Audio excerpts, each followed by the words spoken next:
But I'm wondering how you think that the media, which we've just been discussing, has fed into the war and affected it. Because certainly, I mean, one thing that comes to mind is the media, the global awareness of what is going on has curbed some of Israel's potential uses of force. But I'm wondering if there are other ways in which you see this having direct effects in Israel and Palestine. Well, I wrote a book a few years ago now called The Square and the Tower, which was my attempt to write a history of networks, in the belief that we can't fully understand the way the world works if we only look at states or corporations, hierarchically organized entities. I wanted to show that much of history is in fact driven by informal networks. And these informal networks are sources of innovation, but also of contagion. And contagion can be good. It's great when a very good idea spreads rapidly, but it's not so great when a dangerous virus spreads through a social network in the way that COVID did. So I became very obsessed about networks back in around 2017. Actually, it coincided with my move to Stanford. Maybe proximity to Silicon Valley forced me to think a little bit about what social networks represented, not only today, but historically. So if one looks at crisis like the one in the Middle East today, it's different in a number of ways from the crisis 50 years ago, the last time there was a surprise attack on Israel in Yom Kippur, 1973. Then the attack was by states. It was Egypt, it was Syria principally, and their armies sought to strike a blow against Israel. They failed ignominiously, but that was the nature of the war. Today's conflict has been launched by much less structured entities. Hamas, Palestinian Islamic Jihad, Hezbollah, the Houthis. These are not states. They are terrorist organizations.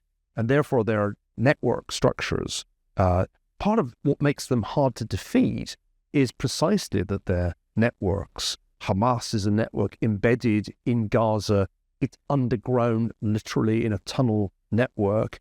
Although you can draw a hierarchy of command, and I've seen it in the Israeli Defense Ministry, in reality, you can't quite decapitate it because it's not really a hierarchical organization. It's a network. So that's one important difference. The second important difference is that news is differently transmitted than it was 50 years ago. 50 years ago, Americans got their news from a handful of television networks and newspapers. And the local press that still was vigorous then took a lot of its content from news agencies. It was a highly centralized system with gatekeepers, network editors who determined how the news was covered and whether it was Dan Rather that you listened to or one of the other anchors, Walter Cronkite. You feel news from a relatively clear distribution channel which had central sources of content and editorial direction. Fast forward to 2023, the surprise attack on Israel happens, and immediately there is a barrage of conflicting information through multiple channels that are aggregated by network platforms on the internet, be it Facebook, be it Twitter, be it TikTok. This is a completely different media architecture.